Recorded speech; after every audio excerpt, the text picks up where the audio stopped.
बिस्मिल्लाहिर्रहमानिर्रहीम। अस्सलाम वालेकुम डियर स्टूडेंट्स, कैसे हैं आप। आज की इस वीडियो में हम इंशाल्लाह हमारा यूनिट नंबर 3 अ नेशन स्ट्रेंथ की एक्सरसाइज को सॉल्व करेंगे।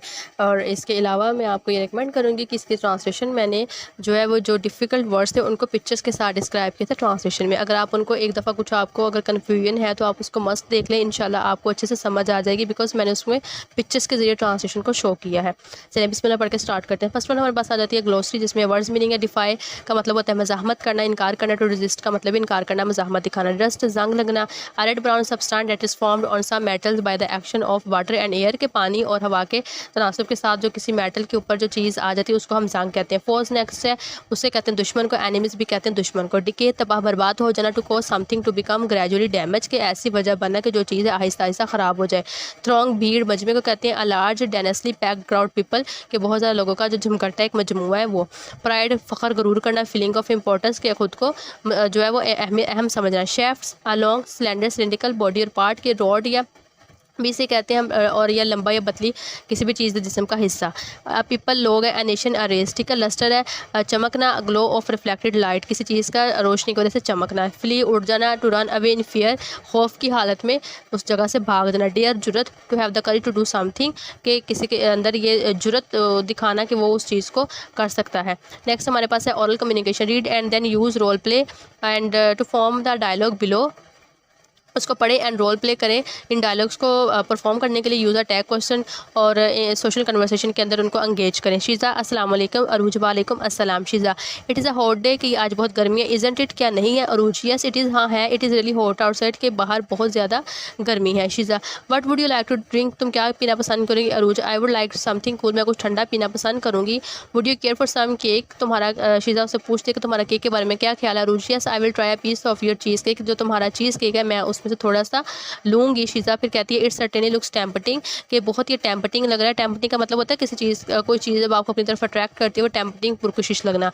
और वो आई वुड नॉट माइंड, कि मैं माइंड बिल्कुल नहीं करूँगी। सम माई सेल्फ, अब खुद का शीज़ा फिर आगे से कहती है राइट ठीक है, सिट डाउन बैठ जाओ and I will bring it to you, किसे मैं तुम्हारे लिए लेकर आती हूँ। अब नेक्स्ट हमारे पास आ जाते हैं क्वेश्चन आंसर। फर्स्ट है according to the point what makes a nation strong, के नेशन स्ट्रॉन्ग के ऐसी कौन सी चीज़ है जो किसी भी कौम को मजबूत बनाती है। अकॉर्डिंग टू द पोइट, शायर के मुताबिक brave man work hard make a according to the poet brave man who work hard make a nation strong, के वो लोग जो ब्रेव बहादुर लोग हैं जो कि मेहनत से काम करते हैं वो किसी भी कौम को ताकतवर बनाते हैं। Second what is mean by a Nations pillars and it's foundation, कि जो किसी भी कौम के जो पिलर है सतून है ये बुनियादी, उससे क्या मुराद है। नेशंस पिलर मीन, जो किसी भी कौम के सतून है उनसे मुराद ये है the strength of a nation, किसी भी कौम की ताकत। That protects it's against the attacks of enemies, जो उसकी हिफाजत करती है जो ताकतवर दुश्मनों से। एंड फाउंडेशन मीन्स, और उसकी जो बुनियाद है उसका मतलब ये है the stamina of its people, उसके लोगों की जो एनर्जी है वो है विच एनकरेज इट्स पिलर्स, के जो इसके जो पिलर हैं जो इसके सतून है उनको मजीद एनर्जी देती है। इन द फर्स्ट स्टैंजा, पहले स्टैंजा में द पॉइंट वंडर्स, जो शायर है वो हैरान होता है अबाउट सर्टेन थिंग्स, मुख्तलिफ चीज़ों पर। वट आर दे, वो क्या है। द पॉइंट वंडर्स, जो शायर वो हैरान होता है how a nation can become strong enough, कि कोई भी जो कौम है किस तरह से मजबूत हो सकती है। To defend itself against powerful enemies, खुद का जो मुकाबला कैसे कर सकती है, वो खुद को कैसे बचा सकती है ताकतवर दुश्मनों से। And how to make its pillars and foundation strong, और किस तरह से वो अपनी जो उसकी बुनियादी सतून है उनको वो मजबूत बना सकती है। अब नेक्स्ट क्वेश्चन है what qualities make a people great, के कौन सी ऐसी खसूसियात हैं जो लोगों को अजीम बनाती हैं। Are these qualities associated with health wealth और करेक्टर, क्या जो ये क्वालिटीज़ हैं वो किसी की सेहत से, किसी की दौलत से जो है वो ताल्लुक़ रखती हैं। ऑनेस्टी एंड पैट्रियोटिज़म, ईमानदारी और जो हुब्बुल वतनी are the qualities of great people, कि ये जो ईमानदारी है ये मुहब्बल वतनी का मतलब है जो कोई जो वो शख्स जो अपने वतन से मोहब्बत करता है। आर द क्वालिटीज़, वो खसूसियत होती हैं किस चीज़ ग्रेट पीपल अजीम लोगों की। अब no these qualities are not associated with health character और वेल्थ, और उन्होंने कहा कि नहीं जो ये खसूसियत है किसी भी जो खूबियाँ हैं ये किसी की हेल्थ या करेक्टर या वेल्थ से ताल्लुक़ नहीं रखती। देखिए अगर कोई बहुत ज़्यादा अमीर इंसान है तो इसका मतलब ये तो नहीं होगा ना कि वो ईमानदार भी हो गया, अपने वतन से मोहब्बत करता हो। अगर कोई सेहतमंद है तो वो भी नहीं, तो ये इसलिए इन चीज़ों का ताल्लुक़ इनसे कोई भी नहीं है। अब what are the foundations on which a strong kingdom is built, कि वो कौन सी बुनियादें हैं जिन पे एक स्ट्रॉन्ग किंगडम, एक रियासत को तामीर किया जा सकता है। The foundation of a strong kingdom are built, कि जो मजबूत बुनियादें होंगी किसी भी कौम की वो तामीर की जा सकती है। ऑन इट्स ब्रेव मैन, सिर्फ उसके जो ब्रेव अफराद हैं उन्हीं के ऊपर तामीर की जा सकती है। Who sacrifice for the sake of truth and honour, के जो कुर्बानियाँ देते हैं सच्चाई और इज़्ज़त की खातिर। What is the worth of worldly power and pride in the sight of Allah, के दुनियावी ताकत पावर जो है उसकी अल्लाह के नज़र में क्या वैल्यू है। When a nation becomes proud, कि जब कोई भी नेशन जो कौम है वो बहुत ज़्यादा मगरूर हो जाती है। God turns it's pride and glory, तो अल्लाह उसके जो भी गरूर है, उसकी जो भी चमक दमक है, उसको किस में कन्वर्ट कर देता है, एशिज़ में, राख में, एट इट्स फीट, अपने कदमों के नीचे। How does the last stanza fit into the overall structure of the poem, जो पूरा का पूरा पोएम का मैसेज है वो किस तरह से लास्ट स्टैंजा में कवर होता है। Because in the last stanza the poet talked, क्योंकि आखिरी स्टैंजा में जो शायर उसने बात की अबाउट दोज पीपल, उन लोगों के बारे में who can make a nation strong, के जो अपनी कौम को ताकतवर बना सकते हैं। And build a nation pillar deep, और अपने कौम के जो पिलर्स हैं, सतून है, उनको गहरा कर सकते हैं। Can wealth alone make a nation great and strong, कि अकेली जो दौलत है वो किसी भी कौम को अजीम और ताकतवर बना सकती है। Wealth alone can not make a nation great, के अकेली दौलत किसी भी कौम को ताकतवर नहीं बना सकती। एंड स्ट्रॉन्ग, और मजबूत, only honest and patriotic people can do so, सिर्फ और सिर्फ जो है ईमानदार और अजीम लोग ही एक ऐसा कर सकते हैं, और मुहब्बल वतन वो लोग, ठीक है। But paraphrase second last stanza in simple language, अब उन्होंने कहा कि जो लास्ट सिंपल स्टैंजा है उसको अपनी इजी वर्डिंग में करें। पैराफ्रेज मतलब ये है, अकॉर्डिंग टू द पोएट, शायर के मुताबिक, it is not materialistic things, कि ये मटेरियलिस्टिक का मतलब है वो चीज़ें जो हमें नजर आती है, जैसे रुपया पैसा, ये हमारी मटेरियलिस्टिक थिंग्स है। But man who can make a nation great, उसने कहा कि मटेरियलिस्टिक चीज़ें नहीं है जो किसी भी कौम को मजबूत बनाती हैं, बल्कि अजीम, बल्कि बहादुर लोग होते हैं जो अपनी कौम को मजबूत बनाते हैं। दीज आर द मैन, ये वो लोग होते हैं हु स्टैंड एंड सफ़र, के जो साबित कदम रहते हैं और मसाइब का बर्दाश्त करते हैं। For the sake of truth and honour, इज़्ज़त और सच्चाई की खातिर मसाइब और मुसीबतों को ये बर्दाश्त करते हैं। अब नेक्स्ट लास्ट क्वेश्चन है, what are the qualities of the brave man, के जो बहादुर लोग हैं उनकी क्या खसूसियत है। डिस्क्राइब इन द पोएम, नज़्म में क्या बयान की गई है। ब्रेव मैन वर्क हार्ड, जो बहादुर लोग हैं वो क्या करते हैं, वो काम करते हैं। वाइल अदर्स स्लीप, दूसरे सोए रहते हैं। वाइल अदर्स फ्लाई, जब दूसरे लोग राह फरार अख्तियार कर जाते हैं, यानी कि ठीक है जब ज़रूरत पड़ती है तो तब वो लोग भाग जाते हैं। द ब्रेव डेयर, तो तब ये लोग जुर्रत दिखाते हैं, बहादुर लोग। Brave man build the Nations pillars deep, जो बहादुर लोग हैं वो अपनी कौम के जो पिलर सतून हैं उनको गहरा करते हैं। And lift them to the sky, और उसको आसमान की बुलंदी तक ले जाते हैं। नेक्स्ट समरी है, a nation strength is a patriotic poem written by R.W. Emerson, की नेशन स्ट्रेंथ जो पोएम है एक मुहब्बल वतनी यानी कि एक वतन से मोहब्बत करने वाली नज़्म है जो कि R.W. एमर्सन ने लिखी है। It reveals the secret of a nation strength, ये कौम की उसका जो राज है कि कौम किस तरह से ताकतवर बन सकती है उसको जो है रिवील करती है, उससे पर्दा उठाती है। Which lies not in its wealth, के जो सिर्फ किसी की दौलत में नहीं है, पावर में नहीं है, ताकत में, एंड प्राइड और फ़ख्र गरूर में नहीं है, but in its patriotic and determined man, यानी कि उसकी दौलत वगैरह में वो चीज़ें नहीं है, बल्कि किस में है, उसके डिटरमिनेंट, उसके जो मोहब्बत करने वाले, वतन से करने वाले लोग हैं उसमें है। The poet wonders how a nation can become strong enough to defend itself against power. ये अगेन जो क्वेश्चन नंबर 3 हमने किया था उसी की लाइनें दोबारा यहाँ पे मैंने इसी में किया ताकि आपको समझ में मैंने वही लाइनें रखी हैं जो आपको ईजिली याद हो सकें, ठीक है, इसलिए वो लाइन मैंने भी पढ़ी नहीं। अच्छा, अब नेक्स्ट इसमें कोटेशन आ जाती है। कोटेशन आपने लाजमी करनी है, आपकी समझ में एक अच्छा तासुर देती है। Not gold only man can make, सिर्फ सोना नहीं बल्कि इंसान अफराद बनाते हैं पीपल ग्रेट एंड स्ट्रॉन्ग, कौम को अजीम और मजबूत। The poet says that it's not gold and silver, के शायर कहता है कि ये गोल्ड और सिल्वर नहीं है। That can make a nation great, कि जो किसी भी कौम को अजीम और स्ट्रॉन्ग और मजबूत बनाता है। But it is the people, लेकिन ये इसके लोग होते हैं उस सेक्रीफाइस जो कुर्बानियाँ देते हैं फॉर देयर कंट्री, अपने वतन के लिए, and make it great and strong, और उसको मजबूत और ताकतवर बनाते हैं। So it is not the richest, तो ये अमीर लोग नहीं है, but the honest and brave man, बल्कि ईमानदार और जो है वो बहादुर लोग हैं। That make a nation great, जो अपनी कौम को जो है वो अजीम बनाते हैं। अब नेक्स्ट एक और मैंने कोटेशन ऐड किया है, बहुत इजी कोटेशन है, आपने पैराफ्रेज में भी इसको किया है इसलिए आप इजीली हो जाएगी। तो आप चाहें तो दोनों कोटेशन कर सकते हैं, अच्छी समझ में आपका असर पड़ेगा। लेकिन अगर आपने नहीं करनी तो बेशक आप दोनों में से एक जो मर्जी कर लें। Brave man who work while others sleep, ठीक है, बहादुर वो लोग जब काम करते हैं दूसरे सोए रहते हैं। हु डेयर, तो वो जो जुर्रत दिखाते हैं, लेकिन वाइल अदर्स फ्लाई, लेकिन दूसरे राह फरार अख्तियार कर जाते हैं। They build a Nations pillar deep, तो ये जो ब्रेव लोग हैं ये फिर अपनी कौम के पिलर्स को गहरा करते हैं और इसको आसमान की बुलंदी तक ले जाते हैं। According to the poet it is a brave man, अब शायर के मुताबिक ये ब्रेव मैन ही है, बहादुर लोग हैं ऑफ नेशन, कौम के, हु वर्क हार्ड, के जो बहुत ज़्यादा मेहनत से काम करते हैं। वाइल अदर स्लीप, जब दूसरे सोए होते हैं। And build the nation's pillar deep, और अपने and lift them to the sky, ठीक है, मेहनत करते हैं और इसको आसमान की बुलंदी तक ले जाते हैं।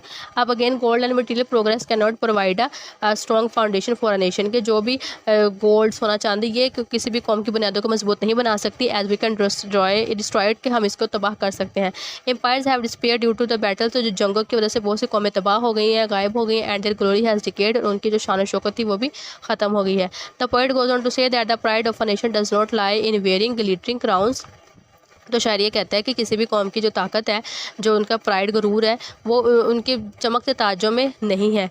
सून this pride reduce to ashes, कि बहुत जल्दी ही जो ये इनका गरूर है वो एशिस में, राख में तब्दील हो जाएगा। The lustre and shine of the country lies with the people who are willing to sacrifice everything for the sake of the nation, तो जो किसी भी कौम की चमक है वो किस में है, किसी भी मुल्क की, वो उनके लोगों में है जो अपने मुल्क की खातिर कुर्बानी देने के लिए तैयार रहते हैं। There is the prestige of the country and build its pillar deep and lift them to the sky, तो ये वो लोग होते हैं जो अपने वतन के लिए मेहनत करते हैं और उसको आसमान की बुलंदी तक ले जाते हैं।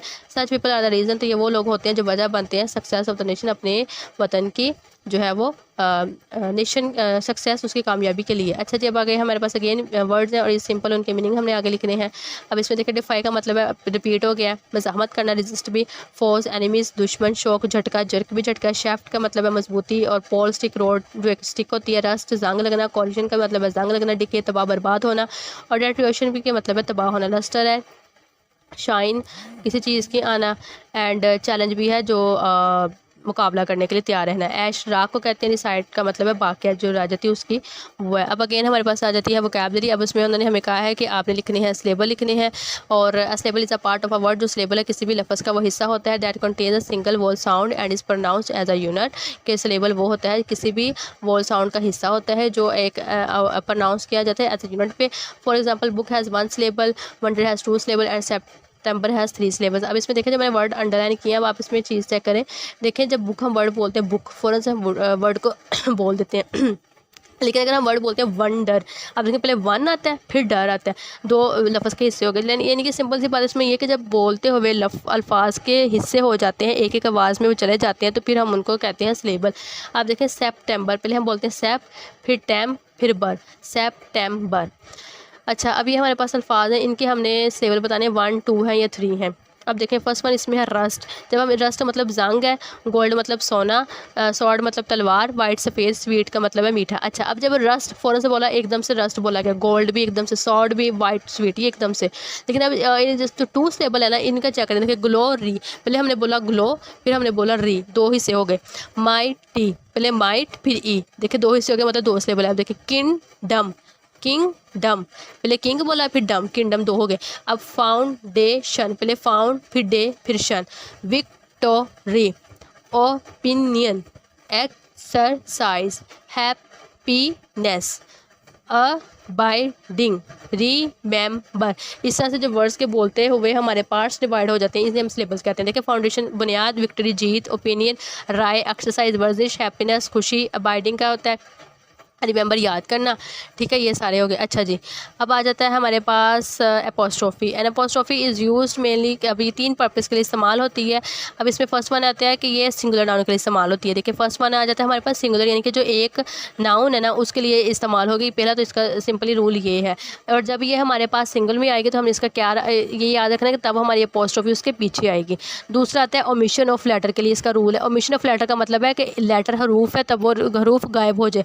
जैसे अब यहाँ पे आप वर्ड देखिए कैन नॉट, देखिए पूरा वर्ड है कैन, फिर आता है नॉट, लेकिन जब हम इसे अपोस्ट्रोफी में लिखते हैं तो कैन लिखते हैं, NOT हम नहीं लिखते, NO हमारा गायब हो जाता है। इसी तरह हमारा देखिए इट इज़ पूरा वर्ड, लेकिन अगर हम इसको अपोस्ट्रोफी में लिखेंगे तो इट आएगा और आई हमारा गायब हो जाएगा, तो इसलिए ठीक है। पहला क्या हो गया, सिंगुलर नाउन की मलकियत। बेसिकली देखिए पोजेसिव का मतलब होता है मलकियत जाहिर करना, तो सिंगुलर जब नाउन होती है अपोस्ट्रोफी पहले तो नंबर पे उनकी मलकियत जाहिर करने के लिए इस्तेमाल की जाती है, और इसका रूल क्या होता है, तब ये ऐसे पीछे अपोस्ट्रोफी लगाई जाती है। सेकंड होती है लेटर को ओमिशन, यानी कि लेटर को गायब करने के लिए, जैसे कैन नॉट में NO गायब हो जाता है, आई में इसमें आई गायब होगा, तो ये हमारी अपोस्ट्रोफी वहाँ पर लग जाती है। और थर्ड इसका रूल ये होता है कि जब हमारे पास प्लूरल नाउन आ जाता है अपनी मलकियत जाहिर करने के लिए, तो हम उसके बाद एस के लगा देते हैं अपोस्ट्रोफी को। जैसे देखिए बेबीज़ ज़्यादा है, बेबीज़ थे तो एस के बाद हमने लगा दिया। बॉयज़ ज़्यादा थे, तो एस के बाद हमने लगा दी। अब यहाँ पे हमारे पास उन्होंने कहा जी अपोस्ट्रोफी अब आपने लगानी है। फर्स्ट वन आपके पास है it is a main building of my college, कि ये मेरे कॉलेज की मेन बिल्डिंग है। अब इसमें देखें इट इज़ था, इट इज़ वर्ड है लेकिन इज़ आई गायब है ना, तो मतलब आई की जगह हमारी अपोस्ट्रोफी आ गई। Othello is a character in a Shakespeare play. अब शेक्सपियर जो है वो एक राइटर है इंग्लिश के, और ओथेलो इनका एक प्ले था। ओथेलो उसमें अंदर करेक्टर था, एक किरदार था, और ये शेक्सपियर्स मतलब शेक्सपियर का, उसके शेक्सपियर की मतलब के ज़ाहिर होगी, तो एस से पहले हमारी अपोस्ट्रोफी आ गई। अब है they are buying babies cloth, कि वो बच्चों के कपड़े ख़रीद रहे हैं। They are buying babies cloth, अब इसमें जो बेबीज़ है बेबीज़ ज़्यादा है तो हमारी एस के बाद अपोस्ट्रोफी लग गई। The guards cap is on the sofa, के जो गार्ड है उसकी जो कैप टोपी है वो सोफ़े पर है। अब गार्ड एक है तो इसलिए ऐसे पहले आ गई। The boys chairs are yellow, के जो लड़कों की कुर्सियाँ हैं वो येलो हैं। अब इसमें देखें बॉयज़ चेयर, बॉयज़ मतलब ज़्यादा चेयर्स कुर्सियाँ। अब बॉय लड़के की कुर्सियाँ तो ये ना होगा, लड़कों की कुर्सियाँ होता है ना, तो इस वजह से बॉयज़ चेयर्स आर येलो, तो ये हमारा प्लूरल था तो इसलिए एस के बाद आ गई। I am going to the principal office, के प्रिंसिपल ऑफिस जा रही है। प्रिंसिपल्स, प्रिंसिपल की मलकियत हो गई तो प्रिंसिपल एक है तो ऐसे पहले आ गई। The cats milk is in the pot, के जो कैट का दूध है वो बर्तन में है, तो कैट्स एक कैट है तो इसलिए ऐसे पहले आ गई। Ahmad book are in the bag, Ahmad की किताबें बैग में है तो अहमद है तो ऐसे पहले। I don't think that my father shirt will fit me, कि मुझे नहीं लगता कि मेरे फादर की शर्ट मुझे फिट आएगी, तो अब ऑब्वियसली फादर एक है तो सिंगुलर है तो ऐसे पहले आ जाएगी। नेक्स्ट है we are going to our friends house, के हम अपने दोस्त के घर जा रहे हैं, तो ऐसे पहले हमारी फिर आ जाएगी अपोस्ट्रोफी इस वजह से, और ये फ्रेंड है। अच्छा जी, अब आगे आ जाए। 4 टाइप ऑफ सेंटेंस है। अब फर्स्ट वन इसके अंदर हमारे पास अच्छा these are the there are 4 type of sentences, के जो जुमले होते हैं उनकी 4 इकसाम होती है in English language. Each type of sentence is use for a different purpose, हर जो है वो एक मुख्तलिफ पर्पज़ के लिए इस्तेमाल होता है। अब ये द 4 टाइप्स जो सेंटेंस की कौन कौन सी, पहले डिक्लेरेटिव, फिर इंटरोगेटिव, फिर imperative sentence and exclamatory sentence, ये है इसकी टाइप्स। तो अब फर्स्ट वन हमारे पास आ जाती है declarative sentence. Declarative sentences are statements which express an idea, this sentence end with the full stop. Simple सी बात आपने ये याद रखनी है कि डिक्लेरेटिव सेंटेंस हमारे वो होते हैं जुमले जिनके अंदर एक सिंपल सी एक बात की गई है, सिंपल सी सिर्फ बात ही की गई है, वो होते हैं डिक्लेरेटिव, और ये फुल स्टॉप के साथ ख़त्म होते हैं। अब है इंटरोगेटिव, ये वो होते हैं जिसके अंदर कोई भी सवाल पूछा जाता है। ठीक है, ये देखिए यार क्वेश्चन होते हैं टू आस्क, कोई भी मालूमात हासिल करने के लिए पूछे जाते हैं, और ये किसके साथ खत्म होते हैं, क्वेश्चन मार्क के साथ, ये होता है क्वेश्चन मार्क ये वाला। अब imperative sentence are command which are use to give instruction, कि ये कमांड देने के लिए या जो हदायत देने के लिए इस्तेमाल होते हैं। They end with the full stop, और इनके एंड पे फुल स्टॉप लगता है, और एन एक्सप्लेनेशन मार्क, ये एक्सक्लेमेशन मार्क ये वाला होता है जो मैंने ये लगाया, देखिए आई के साथ डॉट लग जाता है। अच्छा, अब ये सिंपल सी बात है, इम्पेरेटिव सेंटेंस वो होते हैं जो हुक्म देने के लिए, कोई बात कोई हुक्म कोई आपको करने के लिए कह रहा है, ठीक है ना, तो इसके लिए हमारे इस्तेमाल होते हैं इम्पेरेटिव सेंटेंस। और फिर आते हैं exclamatory sentence, express strong emotion, के बहुत ज़्यादा स्ट्रॉन्ग जज्बात का इजहार, खुशी और गम के इजहार जब किसी चीज़ सेंटेंस में हुआ होगा तो हम इसको लगाएंगे, और ये हम उसके एंड पर ये लगाएंगे। ठीक है, अब जल्दी से सेंटेंस से इनको रिकॉल कर लें। देखें फर्स्ट वाला डिक्लेरेटिव, डिक्लेरेटिव में हमने क्या पढ़ा था कि वो होते हैं जिसके अंदर हम एक सिंपल सी बात, एक सिंपल सा आइडिया, वो हो गए। इंटरोगेटिव हमारे वो जिसके अंदर सवाल कोई पूछा गया और एंड पे क्वेश्चन मार्क लगाएंगे। इम्पेरेटिव जिसमें हुक्म हमें दिया गया कुछ काम करने के लिए, और एक्सक्लेमेटरी हमारे वो हैं जिसके अंदर खुशी का इजहार करना है, खुशी या गम का, वो हमारे ये होते हैं। अब देखिए the house is near the post office, के जो घर है वो पोस्ट ऑफिस के करीब है। अब सिंपल से एक बात की गई है तो मतलब डिक्लेरेटिव सेंटेंस हो गया। Would you hand me the ruler, के क्या तुम मुझे रूलर दोगे, सवाल पूछा गया तो इंटरोगेटिव हो गया। Right your name at the top of the page, के पेज के टॉप पे अपना नेम लिखें, अब ये हुक्म दिया गया काम करने के लिए, इंपेरेटिव हो गया। हाउ ब्यूटीफुल दिस फ्लावर, इसके किस कदर जो फूल है खूबसूरत है। देखिए एंड पे ये हमें मिला, ये आई के नीचे डॉट जो है, ये जब भी होगा इसका मतलब है कि उस सेंटेंस में या तो खुशी या गम का इजहार किया गया, तो हमारा एक्सक्लेमेटरी सेंटेंस ही होगा। अब प्लीज़ ओपन द विंडो, अब देखें ये भी हमें हुक्म दिया गया तो इंपेरेटिव है। Would you answer the phone, के क्या तुम फ़ोन के जो है वो आंसर करोगे, तो ये देखें क्वेश्चन मार्क है तो मतलब ये इंटरोगेटिव है। What a beautiful seen it is, कि किस कदर खूबसूरत सीन है। अगेन देखें आई के साथ नीचे लाइन है, मैंने आपको बताया था ये हमारा क्या है, एक्सप्लेनेटरी सेंटेंस है। दे वर नॉट इन अ हरी, वो जल्दी में नहीं है, सिंपल सी बात की गया, डिक्लेरेटिव हो गया। Look both ways before you cross the road, के जब भी आपने गली को पार करना है तो दोनों जो रोड है उनको देखें, तो सिंपल सी बात होगी तो डिक्लेरेटिव हो गया। Do you know their dress, का तुम्हें इनका ड्रेस का पता है, क्वेश्चन मार्क्स इसलिए इंटरोगेटिव हो गया। ठीक है, तो सिंपल सी बात याद रखनी है कि जब सिंपल सी बात हुई तो डिक्लेरेटिव है, हुक्म दिया गया है तो इंपेरेटिव है, अगर हमें ये खुशी का इजहार गम का किया तो एक्सप्लेनेटरी है, अगर क्वेश्चन पूछा गया तो हमारा इंटरोगेटिव है। अच्छा जी, अब आ जाती है हमारी राइटिंग स्किल। उन्होंने कहा जी an argument is a statement, के जो आर्गूमेंट होता है किसी भी स्टेटमेंट के अंदर और क्लेम या दावा किया जाता है which is supported with evidence to reach a conclusion, तो वो सबूत के साथ उस चीज़ को ज़ाहिर किया जाता है। देखें example, get up early in the morning, कि मैं जल्दी उठता हूँ, ये दावा था, because we have ample time available if we get up early. कि अगर हम जल्दी उठे तो फिर हमारे पास बहुत सारा टाइम होता है, ये उसने सबूत दिया। अब कंक्लूजन क्या हुआ, getting early is good for you, कि हाँ जल्दी उठना तुम्हारे लिए अच्छा है। अभी हमारे पास क्या, write an argument to support the claim that only strong people can make a nation. अब ये आपने प्रूव करना है कि सिर्फ मजबूत लोग, अजीम लोग ही अपनी कौम को भी मजबूत और ताकतवर बना सकते हैं। Only strong people can make a nation strong, के सिर्फ मजबूत लोग ही अपनी कौम को मजबूत बना सकते हैं। Being strong does not just mean physical power, के मजबूत होने का मतलब ये नहीं है कि आपके पास जिस्मानी ताकत है। It also means being tough, इसका मतलब ये होता है कि आप बहुत ज़्यादा टफ, बहुत ज़्यादा मेहनत वाले हों, डिटर्मिन्ड हों, पुरअज़म हों एंड ब्रेव और बहादुर हों in the face of challenges, के जब भी मुश्किल वक्त आए तो आप हमेशा बहादुरी के साथ मुजाहरा करें, आप उधर पुरअज़म रहे। स्ट्रॉन्ग इंडिविजुअल्स के जो अजीम, जो मजबूत अफराद हैं, आर कमिटेड टू ट्रूथ, वो जो है कमिटेड होते हैं, वो पुरअज़म होते हैं कि वो सच बोलते हैं, ऑनर हिफाजत करते हैं, एंड हार्ड वर्क और मेहनती होते हैं, फॉर्मिंग द स्ट्रॉन्ग फाउंडेशन, कि वो इस कदर कमिटेड होते हैं अपनी कंट्री के साथ कि अपनी कि उसकी जो फाउंडेशन बुनियादें हैं उनको मजबूत बना सकें, on which a nation is built, कि जिसके ऊपर उनकी कौम की बुनियादें रखी जा सकें। दे स्टे फिर्म, वो हमेशा जो है वो दे फिर पुरज़म रहते हैं ड्यूरिंग टफ टाइम्स, मुश्किल वक्त के दौरान, इंड्यूर हार्डशिप्स और मसाइब का जो है बर्दाश्त करते हैं, एंड वर्क हार्ड और मेहनत से काम लेते हैं फॉर द कलेक्टिव वेलबींग, इज्तिमा बनाने के लिए। While money and military might can make a nation look strong, ठीक है, कि हो सकता है कि जो मनी है, पैसा है और मिलिट्री है, फौजी है, वो किसी भी कौम को थोड़ा बहुत ताकतवर देख सकती है, बना सकती है, लेकिन it is a inner strength, लेकिन ये तो अंदर की ताकत है, and character of its people that truly make it great, लेकिन ये उनके लोगों की अंदर की ताकत है जो अपने कौम को अजीम और जो है मजबूत बना सकती है, विद देयर यूनिटी, अपने इतिहाद के साथ, डेडिकेशन लगन के साथ, एंड एबिलिटी टू प्रिजर्व, और हिफाजत करने के साथ, इतनी काबिलियत उसकी हिफाजत कर सकें। स्ट्रॉन्ग इंडिविजुअल्स के जो अजीम और जो मजबूत इंडिविजुअल्स होते हैं, अफराद होते हैं, क्रिएट अ स्ट्रॉन्ग नेशन, वही कौम को मजबूत बनाते हैं, दैट विल प्रॉस्पर, के जो फिर तरक्की करती है फॉर ईयर्स टू कम, आने वाले सालों में, ठीक है। कि जैसे एक कौम में एक बिल्डिंग है, अब उसकी अगर बुनियादें मजबूत नहीं होंगी तो उसके पिलर्स भी गिर जाएंगे। तो बुनियादें किस पे होती हैं, ट्रूथ और ऑनर पे, इन लोगों के ऊपर होती हैं। तो जी स्टूडेंट्स, ये थी आज की वीडियो। मैं उम्मीद करती हूँ कि आपको वीडियो पसंद आई होगी। रिव्यू एक्सरसाइज की आपने टेंशन नहीं लेनी, इंशाल्लाह नेक्स्ट वीडियो में मैं वो करूँगी, बिकॉज इससे वीडियो फिर बहुत लंबी हो जानी थी, इसलिए मैंने इन दोनों को सेपरेट कर रखा है। आपको अगर कोई चीज़ समझ नहीं है, आपने कमेंट सेक्शन में पूछ लेनी। अगर आपको वीडियो अच्छी लगी तो वीडियो को लाइक कीजिएगा, ठीक है। मिलते हैं नेक्स्ट वीडियो में, तब तक के लिए अल्लाह हाफिज़, फ़ी अमानिल्लाह।